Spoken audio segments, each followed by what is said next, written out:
Boa noite. Essa semana chuvosa, aqui em Bento choveu também? Não, pouco. Ah, então tá bom.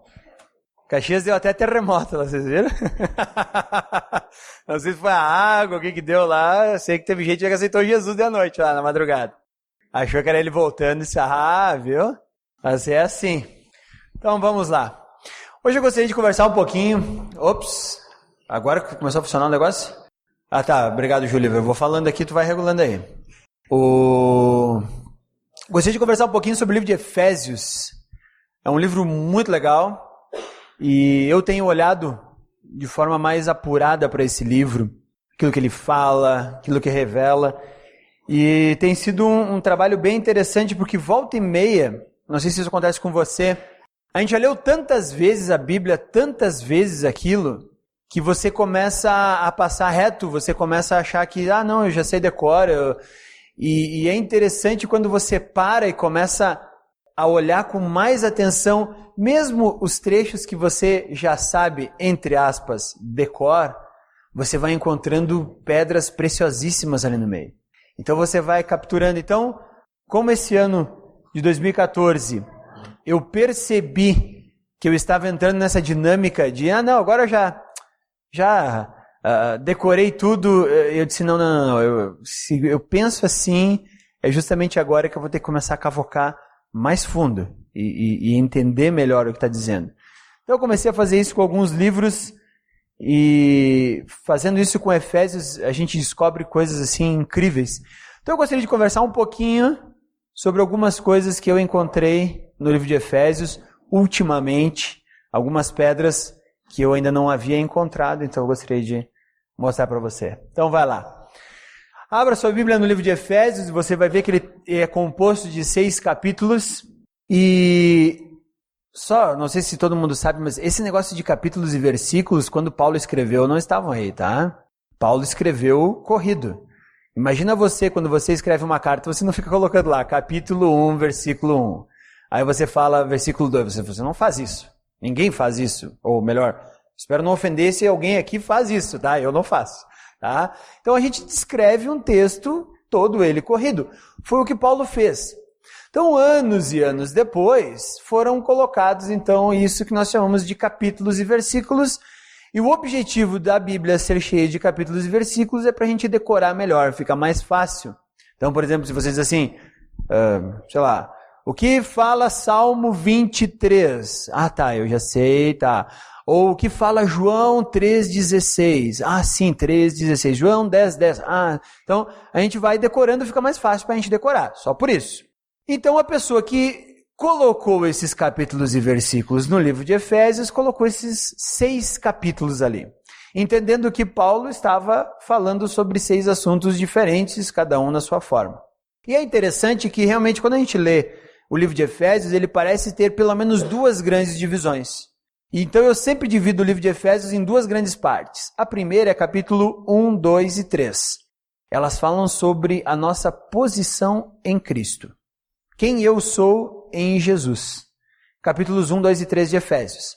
Depois, os capítulos 4, 5 e 6, eles falam então qual é a prática da minha vida, eu agora que sou um cristão. Então, você pode dividir o livro de Efésios em 3 grandes blocos. E a pessoa que dividiu deve ter pensado nisso, então nós temos 6 capítulos, os 3 primeiros falando quem eu sou em Jesus, e os últimos 3 capítulos, agora que eu sou alguém em Jesus, qual deve ser a minha prática, qual deve ser a minha forma de proceder. Então, eu gostaria de começar na segunda parte dessa dobradiça do livro. Então, hoje, queria falar um pouquinho sobre o capítulo 4 de Efésios, pode trocar aí, Júlio. Capítulo 4 de Efésios, e nós vamos ler os primeiros 16 versículos e tentar entender então o que Paulo queria dizer para aquela igreja de Éfeso, mas também para cada um de nós hoje. Bento Gonçalves, não sei o dia do mês, dia 29, tá certo? 29 de junho de 2014, Paulo quer alguma coisa com a nossa vida, então nós vamos tentar entender aqui o que ele está dizendo, ok? Abriu Efésios, chegou lá no capítulo 4, vamos ler os primeiros 16 versículos juntos então? Paulo começa descrevendo assim então: como prisioneiro no Senhor, rogo-lhes que vivam de maneira digna a vocação que receberam. Sejam completamente humildes e dóceis, e sejam pacientes, suportando uns aos outros com amor. Façam todo o esforço para conservar a unidade do Espírito pelo vínculo da paz. Há um só corpo, um só Espírito, assim como a esperança para a qual vocês foram chamados é uma só. Há um só Senhor, uma só fé, um só batismo, um só Deus e Pai de todos, que é sobre todos, por meio de todos e em todos. E a cada um de nós foi concedida a graça conforme a medida repartida por Cristo. Por isso é que foi dito, quando ele subiu em triunfo às alturas, levou cativos muitos prisioneiros e deu dons aos homens. Que significa ele subiu, senão que também havia descido às profundezas da terra? Aquele que desceu é o mesmo que subiu acima de todos os céus, a fim de encher todas as coisas. E ele designou alguns para apóstolos, outros para profetas, outros para evangelistas, outros para pastores e mestres, com o fim de preparar os santos para a obra do ministério, para que o corpo de Cristo seja edificado, até que todos alcancemos a unidade da fé e do conhecimento do Filho de Deus e cheguemos à maturidade, atingindo a medida da plenitude de Cristo. O propósito é que não sejamos mais como crianças, levados de um lado para outro pelas ondas, nem jogados de cá para lá por todo o vento de doutrina e pela astúcia e esperteza de homens que induzem ao erro. Antes, seguindo a verdade em amor, cresçamos em tudo naquele que é a cabeça, Cristo. Dele, todo o corpo, ajustado e unido pelo auxílio de todas as juntas, cresce, edifica-se a si mesmo em amor, na medida em que cada parte realiza a sua função. Então aqui, Paulo, ele começa, depois de dizer então quem nós somos em Jesus, ele começa a dizer então agora qual é a prática que nós devemos fazer, uma vez que somos essa pessoa tão importante em Cristo. Paulo começa aqui dizendo, eu prisioneiro no Senhor. Essa é uma das cartas chamadas de as epístolas da prisão. Quando Paulo está escrevendo essa carta, ele está preso. E ainda assim, estando preso, não por ser criminoso, mas estando preso por ser um cristão, e naquela época ele foi acusado pelos judeus e pediu clemência para Roma, ele gostaria de ser julgado em Roma, Paulo vai ter o seu julgamento e enquanto ele está lá nessa prisão, ele escreve então essa carta para essa cidade de Efésios aqui. Então, eu separo os versículos dessa forma. Do versículo 1 a 3, Paulo está dizendo o seguinte: nós vivemos de forma digna à medida em que nós somos um só corpo em Cristo. Agora, então, já que nós somos alguém em Jesus, nós devemos praticar a unidade. Somos um só corpo. Paulo começa dizendo que nós não criamos unidade. Façam todo o esforço para conservar a unidade do Espírito pelo vínculo da paz. Nós não criamos a unidade da igreja. O Espírito Santo cria a unidade da igreja. A única coisa que nós devemos fazer, a única coisa que nós precisamos realmente fazer é todo o esforço diligente que vai nos ajudar a manter esta unidade. Então parece que Paulo já sabe que o natural no meu coração e no teu coração é espalhar o negócio. É começar a expandir, afastando-se uns dos outros. E Paulo diz, não façam isso. Façam todo o esforço para manterem essa unidade que o Espírito já criou. Então parece que dentro de nós naturalmente vamos tentar nos afastar. E Paulo diz, não façam isso. Mantenham-se juntos, mantenham-se unidos. Inclusive, ele usa uma palavra, suportando-vos uns aos outros. E no português nós temos duas palavras para suporte. Suporte pode ser algo que você... Aqui, nós temos um suporte para esse violão, certo? Ele está suportando, ele está servindo de amparo para esse violão. Mas também nós temos o suportar no sentido de aguentar mesmo. E Paulo está falando a segunda opção. Aguentem uns aos outros em amor. Aquilo que tu faz com a esposa, aquilo que tu faz com o marido, aquilo que tu faz com o filho, exatamente é isso que nós devemos fazer. Suportem-se uns aos outros. Então, a prática adequada do nosso chamado em Jesus é andar em união. Por quê? Porque ele começa dizendo: vivam de maneira digna a vocação ou o chamado que vocês receberam. E como é que nós vivemos de maneira digna? Ele vai logo explicando. Sejam completamente humildes, para quê? E façam todo esforço para conservar a unidade do Espírito. Então, viver de forma digna em Jesus é viver em unidade com a tua igreja. Primeira coisa que Paulo está dizendo aí. Viver de forma digna em Jesus não é sair cuspindo Bíblia para lá e para cá. Não é saber de cor toda a Bíblia, ou metade da Bíblia, ou um terço da Bíblia, não sei. Não é saber alguns versículos e citar eles. Não é ter uma boa eloquência e falar durante o nosso grupo célula. Mas viver de forma digna a vocação que nós recebemos em Jesus é viver em unidade como igreja. Começa por aí. A união proposta por Cristo, ela é uma união orgânica e não uma união institucional. Ela tem que ser uma união na prática, ela tem que ser capaz de nos fazer chorar quando algum de nós não está bem e deve nos fazer rir quando algum de nós estão felizes. Ela é mais do que ter o mesmo nome num livro preto, mas é realmente sermos uma igreja única e unida. É um laço precioso e delicado. Ele é tão precioso e tão delicado que as mesmas palavras que ele vai usar lá em Gálatas para descrever o fruto do Espírito, ele coloca aqui: humildes, mansos, pacientes e amorosos. É um vínculo muito difícil de ser mantido. E ele só consegue ser mantido quando nós permitimos que o Espírito Santo esteja dirigindo as nossas vidas. Então, Paulo começa dizendo: vocês são alguém em Jesus, mas vocês agora, para continuarem, para mostrarem que vocês são alguém, estejam completamente unidos. Toca aí.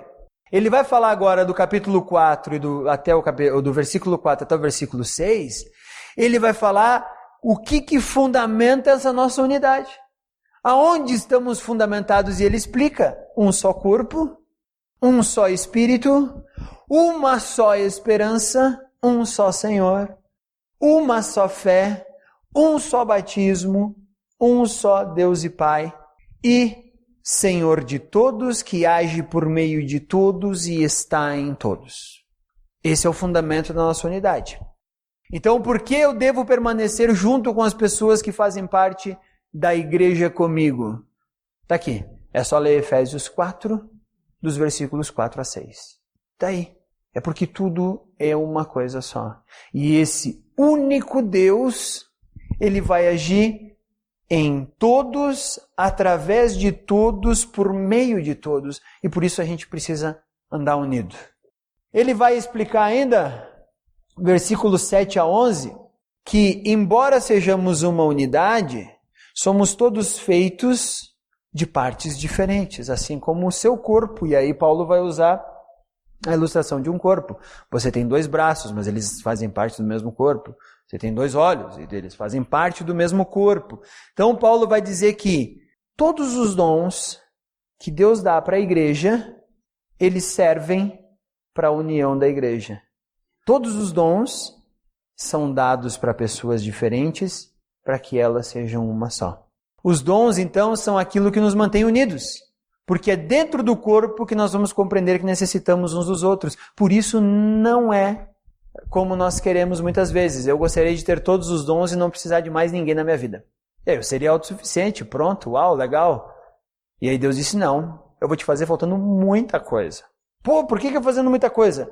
Para você precisar de muitas pessoas ao teu redor. E também as farei faltando muitas coisas. Pô, por quê? Porque assim elas também precisarão de você. Essa é a unidade. Então os dons, eles servem para nos unir.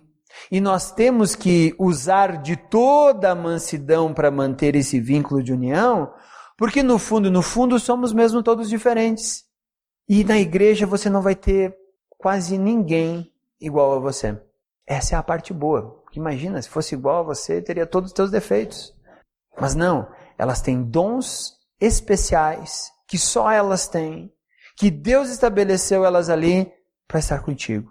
As pessoas do teu grupo célula também são todas diferentes. Por quê? Para nós entendermos que nós precisamos uns dos outros. Então, a necessidade que nós temos das outras pessoas faz com que a gente reconheça que, através do outro, Cristo se faz presente na minha vida. É a outra pessoa que tem um dom diferente do meu que vai ser a manifestação de Cristo para mim. Por isso, eu concordo assim grandemente com John Stott quando ele fala que cristão sozinho, cristão sem igreja, cristão sem corpo, é aberração. É aberração. E é verdade.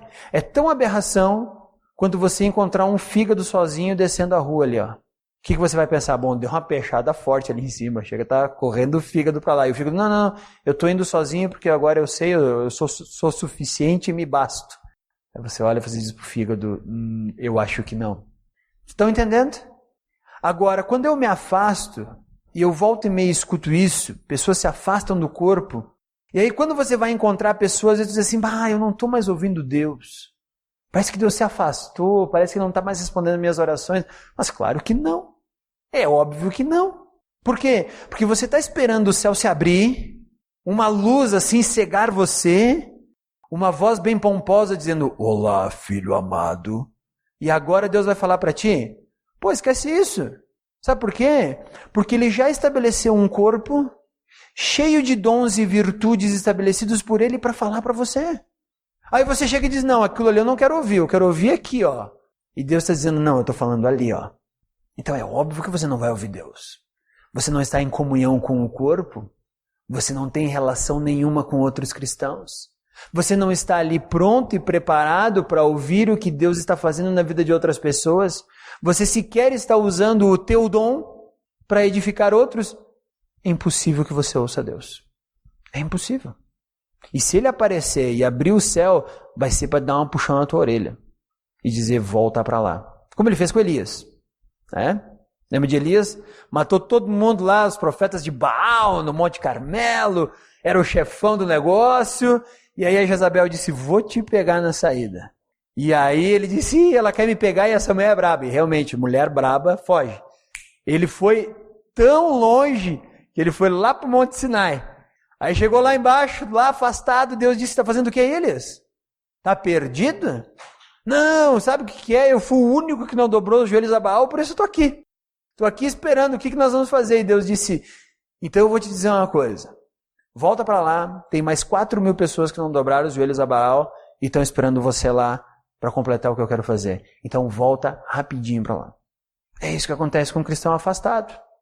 Se Deus vai falar alguma coisa, vai mandar ele voltar para ter comunhão com o corpo. Então esse é o objetivo. A necessidade que eu tenho na minha vida me faz ver que eu preciso do outro, porque Cristo se faz presente na vida do outro e fala para mim.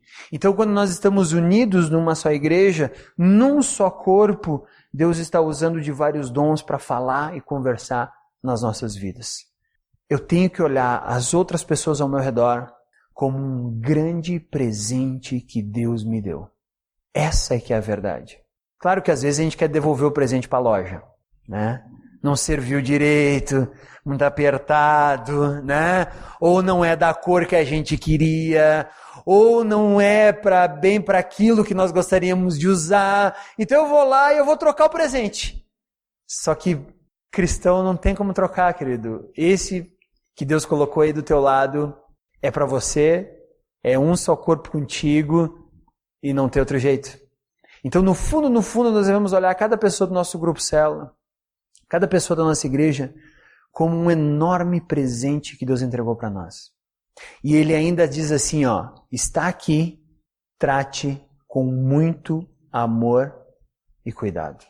Essa é a grande referência que Deus faz. O outro, ele é teu irmão. Ele é um só contigo. Ele é um só corpo. Então, comece a exercitar, já que essa realidade não vai mudar, então começa a exercitar. Foi assim no início do nosso casamento, eu estava pedindo para Deus trocar a Simone. Não trocar por outra Simone, podia ser aquela ali, mas diferente, né? E aí então eu comecei a orar. Não, Deus vai mexer no coração dela. Deus vai mexer, Deus vai mudar. Né? Resultado, há 10 anos Deus está mudando o meu coração. Né? Eu acho que o coração dela é mais forte que a minha. Mas é essa a ideia. Deus está mudando o meu coração. Por quê? Porque a única coisa que Ele pode fazer comigo é mudar o meu coração, o meu entendimento, mostrar o quanto eu preciso dela. E a partir desse momento, então, eu passo a tratar ela como minha parceira, como minha companheira, e não como uma concorrente. Né? E o casamento fica muito melhor quando ele converge, não quando ele compete. Então, Simone e eu estamos aprendendo a nos convergir cada dia mais. É assim com cada cristão que Deus colocou ao nosso redor. Ele é um presente muito importante e deve ser cuidado com todo carinho. Troca aí, Júlia. Do 12 ao 16, Paulo vai falar então que esse é o objetivo dos dons. Já que nós precisamos manter a unidade que o Espírito criou, através de todo o esforço. Por quê? Porque Deus distribui, Ele é um só. Todas as coisas são uma só nele, um só batismo, um só Deus, um só Senhor. Ele distribui esses dons para que a unidade seja garantida. Então, na verdade, cada um de vocês, cada um de nós recebeu um dom. Recebeu um dom, cada um de nós. Ninguém aqui pode levantar e dizer, eu não recebi. Não, você recebeu. Você pode até não saber, mas você recebeu, você já tem. E através disso agora, o objetivo é que nós possamos nutrir uns aos outros. Então o objetivo dos dons que Deus nos deu é usar agora a vida de cada um de nós para nutrir todo o corpo, deixar todo o corpo fortinho. Por isso, nós não acreditamos como cristãos nesse negócio de hoje eu vou lá assistir o culto. Eu vou lá para ver a pregação. Não. Ou você vem participar, ou nem saia da sua cadeira. Se você vai assistir alguma coisa, clica lá no YouTube e pega alguma outra coisa para assistir. Vai no cinema, tem um monte de coisa para assistir no cinema. Cristianismo, nós participamos. Cristianismo, nós estamos juntos. Cristianismo, nós vamos doar do nosso dom para que Cristo nos use para edificar o próximo. Isso é cristianismo.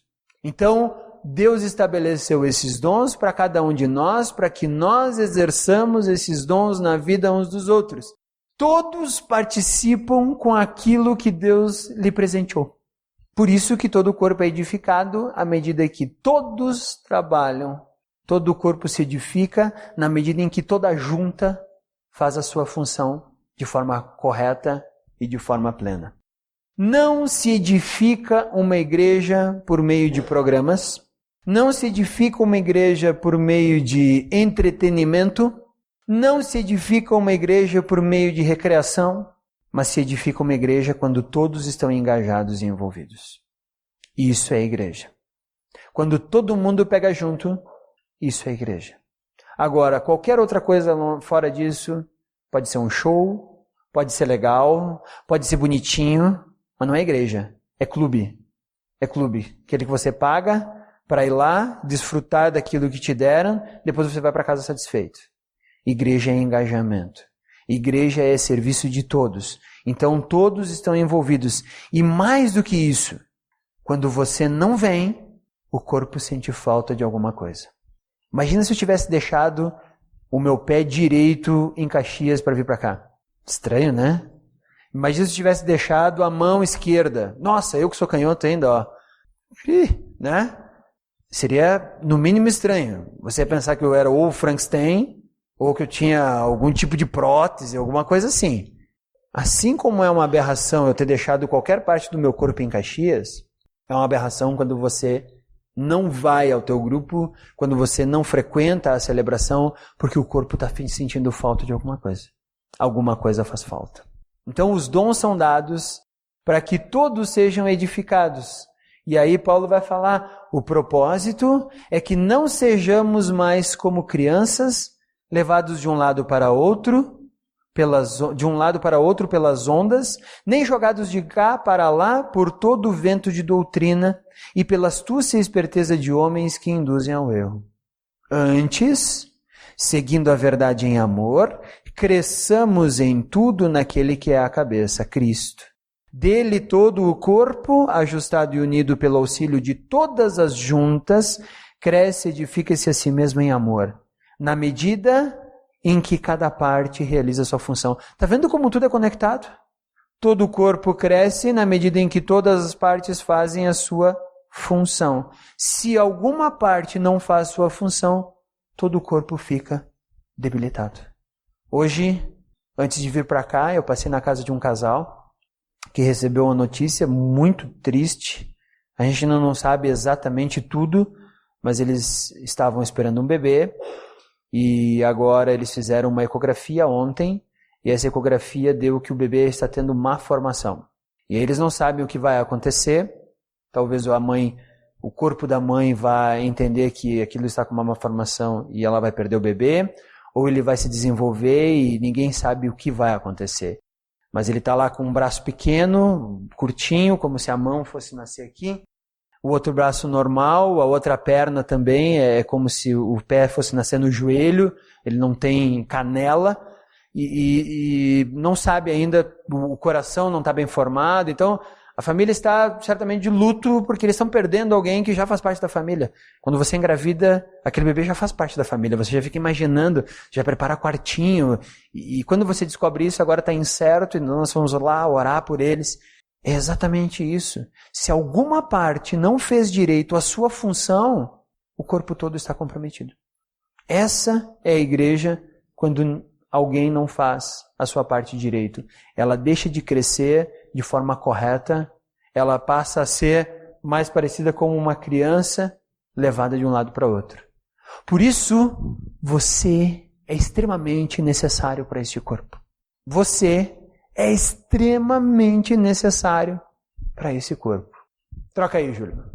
Algumas aplicações que eu tiro, então, quando eu olho para esses versículos do livro de Efésios. Primeira delas, a honra de Cristo está envolvida no meu modo de vida. A unidade de Cristo está envolvida na forma como eu vivo com os meus irmãos. É exatamente isso. Então, a minha forma de viver é tão importante quanto aquilo que eu conheço da Bíblia. Aplicar o que eu conheço da Bíblia é tão importante quanto eu conhecer a Bíblia. Então eu posso ser alguém que conhece muito e não aplica nada, como eu posso ser alguém que conhece pouco, mas aplica todo esse pouco que conhece no seu dia a dia.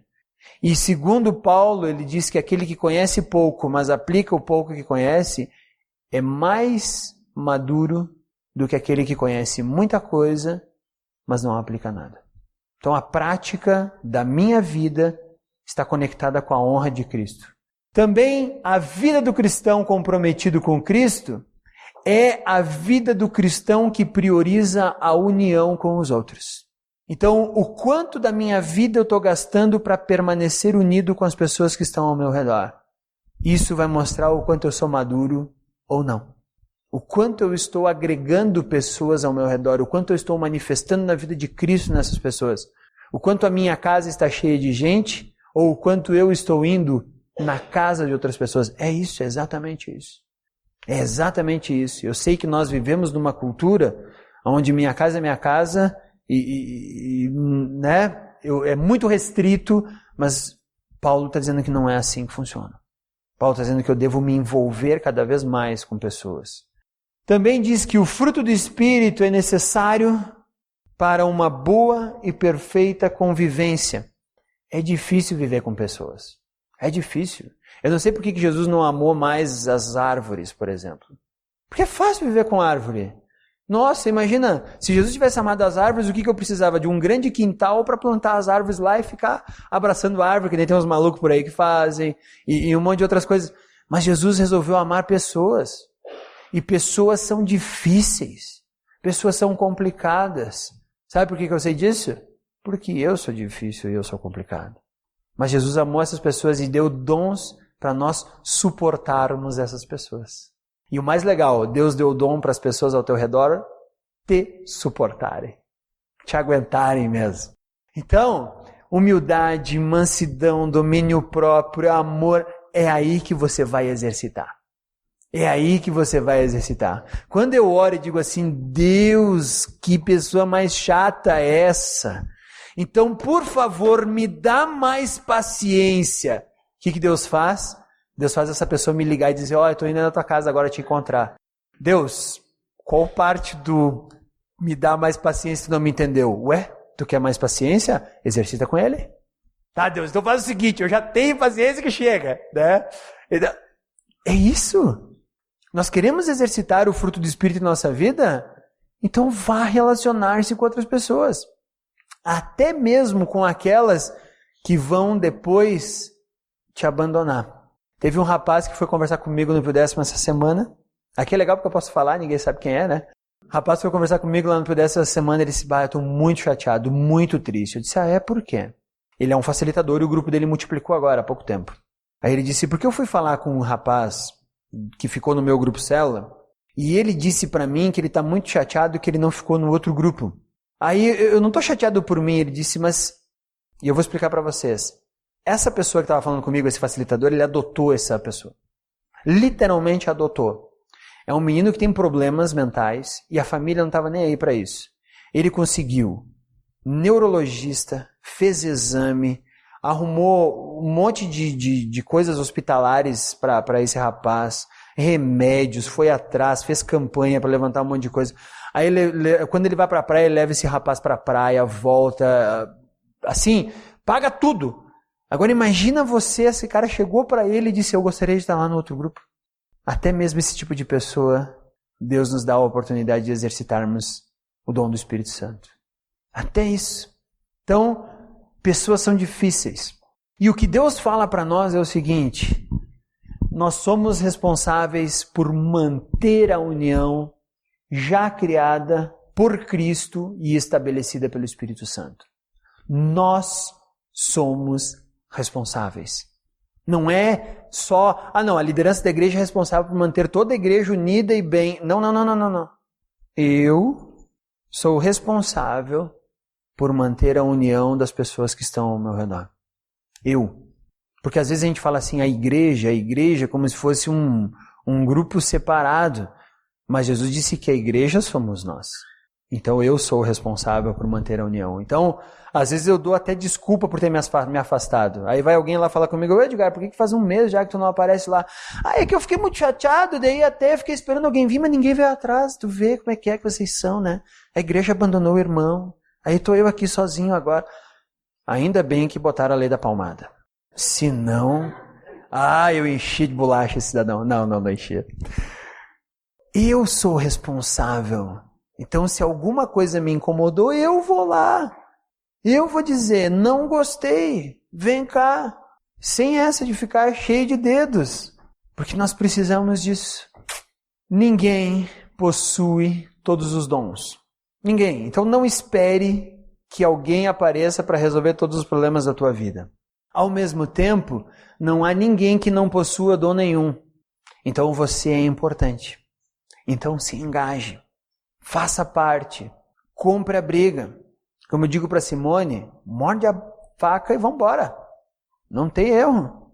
O dom de cada um tem como objetivo aperfeiçoar, desempenhar o serviço e edificar o corpo. Então você só tem a ganhar na medida que você se envolve com o corpo, com o teu grupo, com a igreja, com o discipulado, você só tem a ganhar. Porque você vai se desenvolver e amadurecer. Chegar no alvo que Cristo quer é uma unidade na fé e conhecer o Filho de forma plena em toda a sua plenitude. Quando você puder dizer assim, conheço Jesus como a palma da minha mão, aí você chegou lá. Até lá, você não chegou ainda. Imaturidade, para Paulo aqui, é ter uma fé vacilante e não beneficiar a unidade do corpo. Isso é ser imaturo. E por fim, tudo que nós precisamos para fazer tudo isso é depender de Cristo. Ele é o cabeça.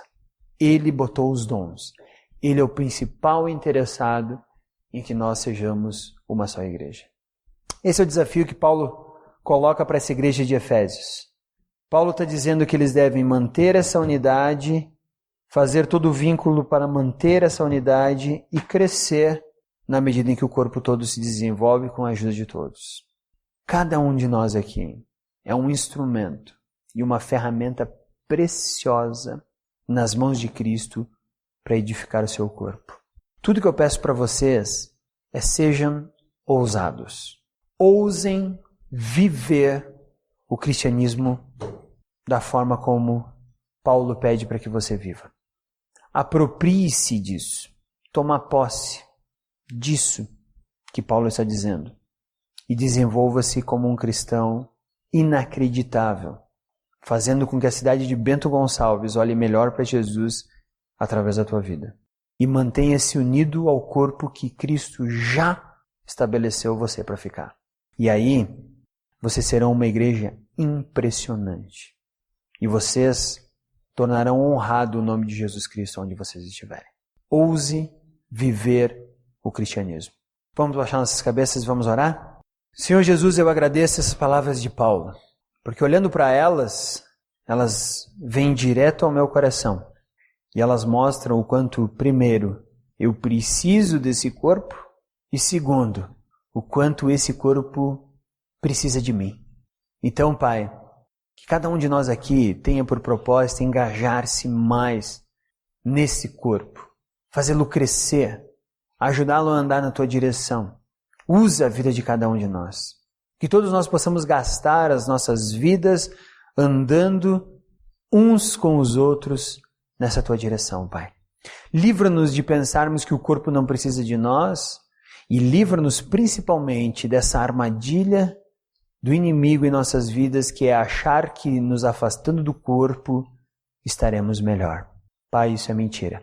Ajuda-nos a viver de forma digna a vocação a que fomos chamados, em unidade, na fé e no amor com os nossos irmãos, usando os nossos dons e sendo edificado pelos dons dos outros, a fim de que alcancemos a plenitude da estatura de Cristo.